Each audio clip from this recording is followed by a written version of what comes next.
കന്യാസ്ത്രീകൾക്കെതിരെ എടുത്ത case പിൻവലിക്കുകയാണ് BJP. ആദ്യം ചെയ്യേണ്ടതെന്ന് ചാണ്ടി ഉമ്മൻ. രാവിലെ കന്യാസ്ത്രീകളെയും രാഹുൽ ഗാന്ധിയെയും അവഹേളിച്ച് കാർട്ടൂൺ പ്രസിദ്ധീകരിച്ച ബി.ജെ.പി.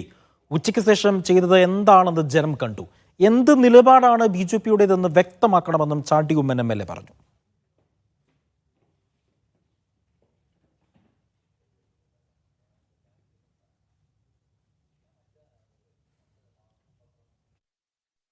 മുഴുവൻ ആഗ്രഹം, കേരളത്തിന്റെ ആഗ്രഹം നിറവേറിയാൽ അതിയായ സന്തോഷം. പക്ഷേ ഇതാണ് നമ്മുടെ രാജ്യത്തിന്റെ അവസ്ഥയെങ്കിൽ നമ്മൾ എങ്ങനെ മുന്നോട്ട് പോകും നമ്മുടെ ഓരോരുത്തരും ചിന്തിക്കേണ്ടതാണ്. ഇന്ന് കന്യാസ്ത്രീകളാണെങ്കിൽ നാളെ നിങ്ങളാണ്, ഞാനാണ്. ക്രെഡിറ്റ് ആരെടുത്താലും പ്രശ്നമില്ല. സിസ്റ്റർമാരുടെ അവകാശങ്ങൾ സംരക്ഷിക്കപ്പെടണം, നിരപരാധികളായവരെ വെറുതെ വിടണം. അത്രേ ഉള്ളൂ.